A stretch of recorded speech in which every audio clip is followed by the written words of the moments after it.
आज आज की जो स्टोरी है एक तस्वीर के बारे में है। स्टोरी कुछ इस प्रकार है। अरे यार, मैंने भी पता किया, पता नहीं क्या क्या इकट्ठा करके रखा हुआ है। आज सब चेक करके एक काम करता हूँ और जो ख़राब है सारे कबाड़े मैं बाहर फेंक देता हूँ। आज सुबह से मैं अपने रूम की सफाई में लग गया था। कितनी गंदगी थी मेरे रूम में। मेरी 10वीं से लेकर ग्रेजुएशन तक की सारी किताबें ज्यों की त्यों पड़ी थी। मैंने सारी किताबें साफ़ करता चला गया। अचानक मेरी 10वीं की किताब से कुछ निकलकर ज़मीन पर गिरा। ये क्या है? ये कहते हुए मैंने उसे ज़मीन से उठाया तो एक तस्वीर थी। इस तस्वीर में एक खरगोश सांप के करीब है।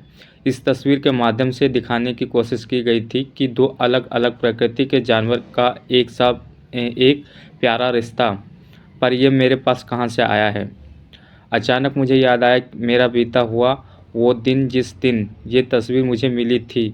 और यही नहीं, इस तस्वीर के पीछे की कहानी भी याद आ गई। क्या पल पंख लगाकर यूं ही उड़ जाता था।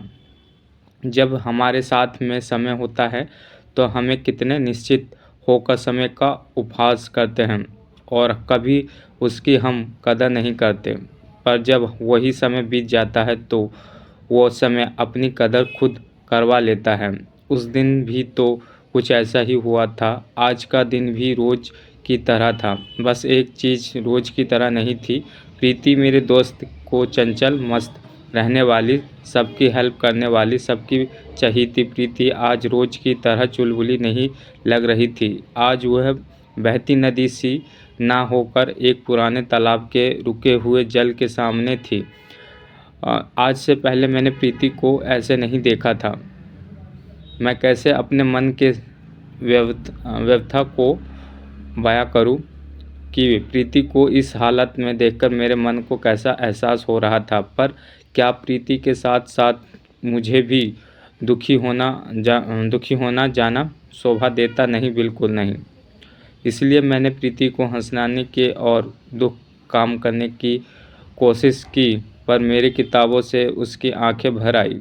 उसकी आंखों में मोटे मोटे मोतियों की तरह आंसू की बूंदें को देखकर मेरा मन गलन से भर गया। अब मैं खुद को अपराधी भी किस तरह महसूस करने लगा। पहले से प्रीति दुखी थी, पर अब वो भी रो रही थी। क्या पता उसके आंखों में आंसू अच्छे नहीं लगते। उसे कैसे समझाऊं? मुझे तो उसका शांत रहना भी काटने को दौड़ता है। क्यों नहीं समझती कि मैं भी उसी की हरकत से कितने दर्द को एक बार में जी रहा हूँ। पर मैं प्रीति को ऐसे रोते हुए नहीं छोड़ सकता। मैंने अपने बात करने के ढंग में बदलाव लाते हुए, प्रीति आज मेरा जन्मदिन है और तू यूं रो रही है, चल मेरा बर्थडे गिफ्ट दे। प्रीति के चेहरे पर एक अनचाही सी मुस्कान उमड़ पड़ी और वो मुस्कान उसके सारे दर्द बयां कर रही थी। पर वो दर्द क्या था कौन जाने। मैंने हंसाने की एक कोशिश में जुट गया। इतनी छोटी गिफ्ट नहीं, खु, खुल से हंस खुल के हंसे तो मेरी गिफ्ट पूरी होगी। वह खिलखिला के हंस पड़ी। उसने अपने बैग से एक तस्वीर निकालकर मुझे दे दी। प्रीति जैसे चंचल स्वभाव की थी, वैसे ही उसकी बनाई हुई तस्वीरें भी बहुत कुछ बोलती थीं और हर तस्वीर में छुपा हुआ एक गुण रहस्य होता था। वो यह तो प्रीति को पता होता था, या तो कोई उसके सामने तस्वीर का प्रेमी हो। उसने वो तस्वीर मुझे गिफ्ट में देते हुए, पवन ये है तुम्हारा बर्थडे गिफ्ट। इसमें जानते हुए जो दिख रहा है कि वो अलग अलग प्रकृति के दो जानवर आपस में प्रेम कर रहे थे। एक खरगोश एक सांप से प्रेम कर रहा था। यही आज के समाज का आईना है। हम प्रेम तो किसी से भी कर लेते हैं, पर इस प्रेम में एक निरीह खरगोश होता है और उसका शिकारी सांप।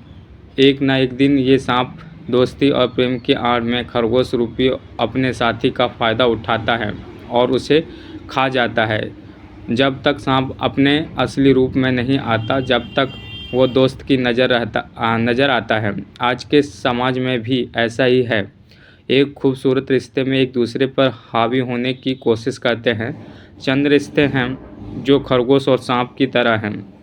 इनका अंत खुशियों में भरा नहीं होता है, इनका अंत होता है दर्द, धोखा, आंसुओं के सैलाब में दबकर। यह कहकर प्रीति भी आंखें दबदबा गई। मैं समझ नहीं पा रहा था कि मैं प्रीति को कैसे मनाऊं। उसकी हालत देखकर मेरा मन तो कर रहा था कि उसके सारे दुख मैं ले लूं, पर यह संभव नहीं हो सकता। प्यार और दोस्ती में हर इंसान अपनी प्रकृति को छोड़ किसी दूसरे प्रकृति के लोगों का चयन करता है, क्योंकि वह दूसरे प्रकृति का इंसान ज़्यादा आकर्षित करता है और ये सब परेशानियां शुरू होती हैं।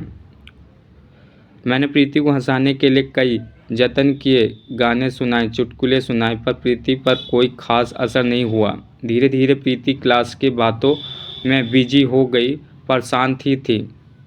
फिर मैंने प्रीति की सहेली से प्रीति के दुखी होने का कारण पूछा तो उसने बताया कि प्रीति किसी लड़के से प्यार करती थी, पर उसको वो लड़का गलत निकला, इस कारण प्रीति दुखी है। यह सुनकर मेरे दिल में बहुत तेज दर्द हुआ। और क्या, प्रीति किसी से प्यार करती थी और मुझे पता नहीं था। मेरे आंखों में आंसू आ गए। अब मुझे प्रीति के दर्द का एहसास होने लगा। मैं तो प्रीति का अच्छा दोस्त था, फिर भी उसने ये बात छिपाई। क्या यह दर्द इस कारण था या कोई और बात थी? क्या प्रीति से बातों में मेरा कोई रिश्ता जुड़ गया था? अब तो मेरे शांत हृदय में मानो किसी से कंकड़ मार दिया हो। अब जो नैनी मेरे मन में भी ना किसी से कह सकता था और ना ही अपने सीने में दबा कर रख सकता था। ये दर्द किसी एसिड की तरह मेरे सीने में जलाई जा रहा था। कभी मेरा मन यह सोचता कि प्रीति के साथ उस सांप रूपी लड़के के गलत किया, जो कभी ये सोचता कि प्रीति ने मुझ जैसे निरीह खरगोश के साथ गलत किया। पर कुछ ही पल में एहसास हुआ कि नहीं, मैं स्वार्थी नहीं हूँ, ये सब भुला देना है। मैंने प्रीति की कितनी हेल्प की थी कि वो सब भी भूलकर फिर से वही चंचल प्रीति बन जाए और मेरी मेहनत रंग लाई। प्रीति के चेहरे की हंसी धीरे धीरे वापस आ गई। हमें भी समझ में आ गई कि दो अलग अलग प्रकृति के लोगों के विचार अलग ही होते हैं। मैं इस तस्वीर को देखता हूँ और मैं अतीत से मिलकर आया था। तभी माँ की आवाज़ आई, पवन ओ पवन, कहाँ गया तू? चाय बनवा कर पिया भी नहीं। मैं चिल्लाते हुए कहा, माँ चाय गर्म कर दो, मैं आ रहा हूँ चाय पीने। मैंने उस तस्वीर को उसी 10वीं की किताब में रखकर चाय पीने चला गया।